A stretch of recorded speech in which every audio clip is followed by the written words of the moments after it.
Hey guys, Darian here. Welcome to Mayhem Country Living. It has been a freaking weekend. We've been working our butts off around here, getting the property cleaned up and getting everything ready. The Hooch wants to have a bunch of people over for Easter, so that's cool. So we've been cleaning up the property, doing stuff that had needed to be done anyway. But I wanted to show you, and this falls in alongside with the prepping and everything. I found my asparagus.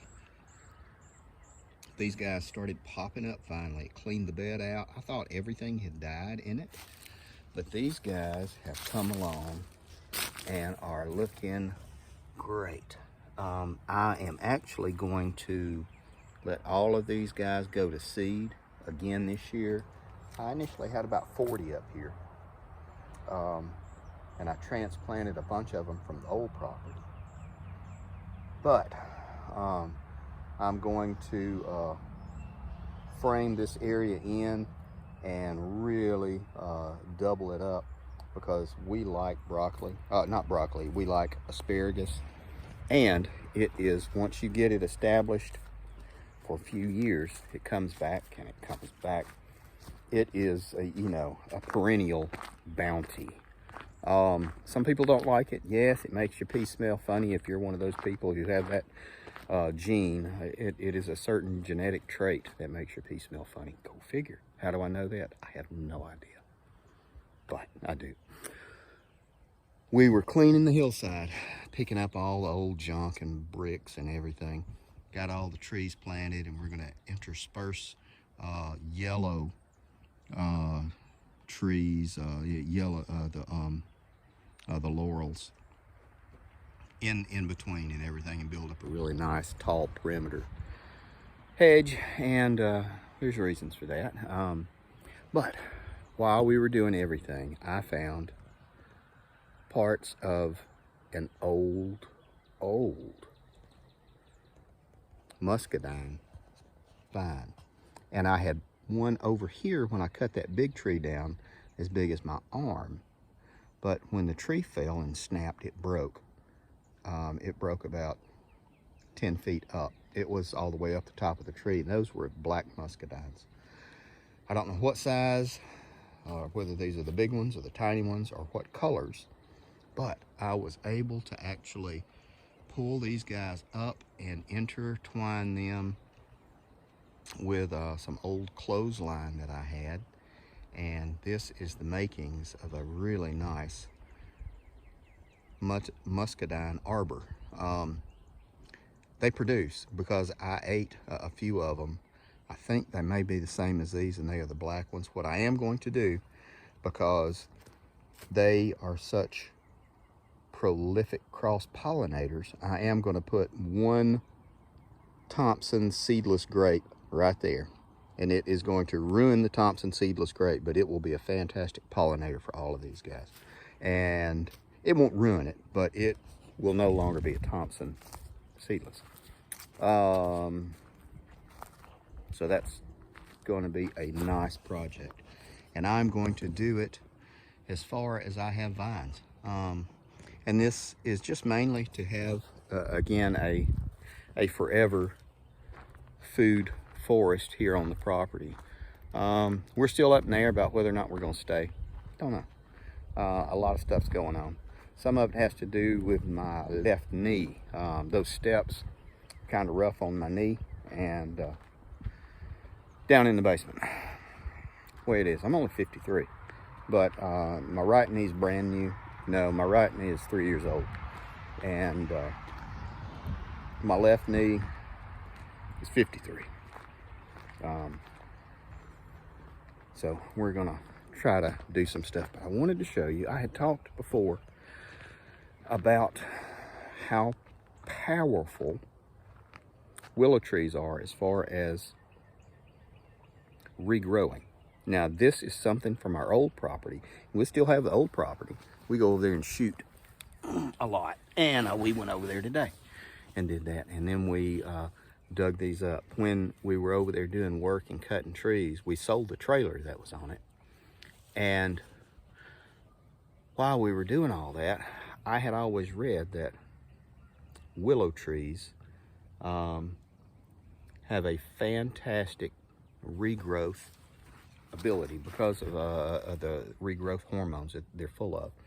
And I thought, that's interesting. So I just took some of the tree trunks, jabbed them in the ground, and let them sit. We sold that thing in December, and let them sit for 4 months. And I actually forgot about them till I was going over there to feed some of the stray cats that we still have over there.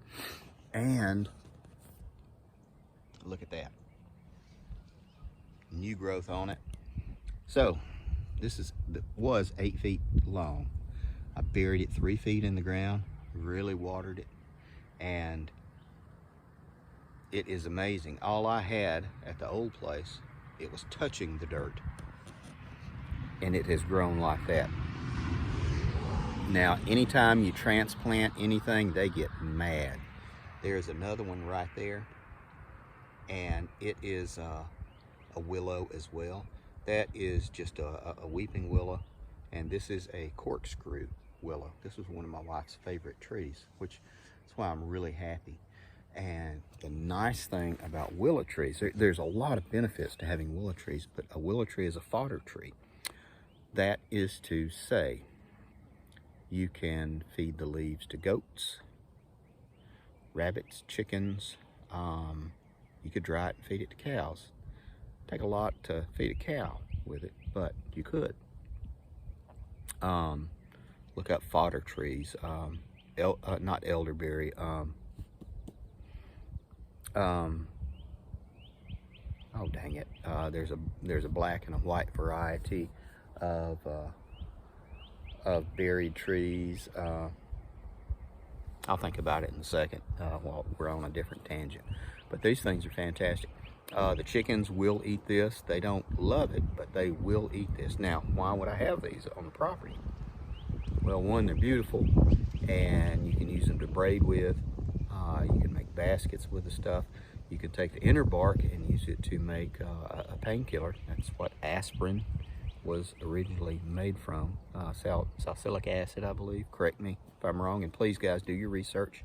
I could be crazy. But I was so happy and excited, and Shauna, the hooch, she said, you got to do a video on that. And I said, yes, I think I will. But look at that. Now, give it a week, and I will pour out a little bit of old hydroponic nutrient, give these guys a boost, and they will just be in love with the property.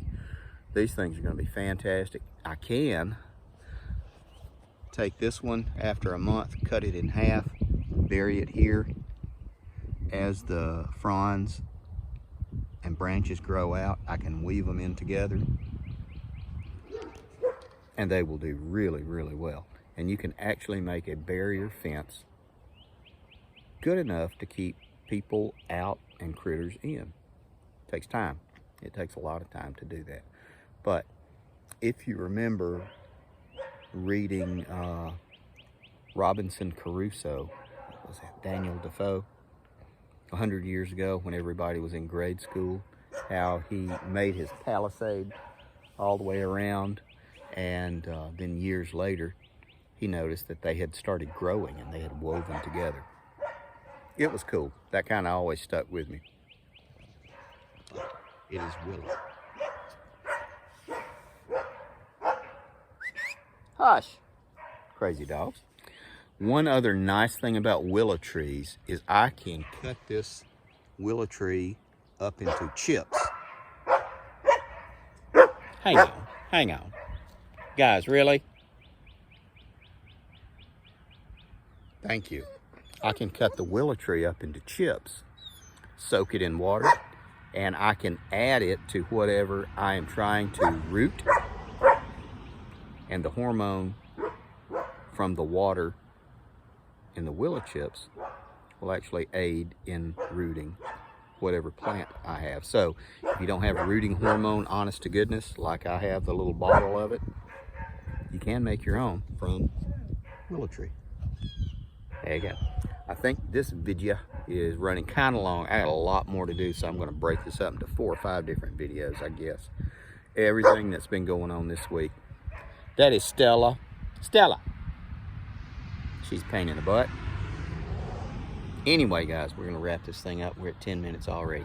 Hope you guys like this video and just enjoy what we're doing. It's been a great day. So much to do. We ended up going to town again and got a whole bunch more. Finished up our monthly shopping. I still have to go through and label cans and do all that stuff, and I'm so behind.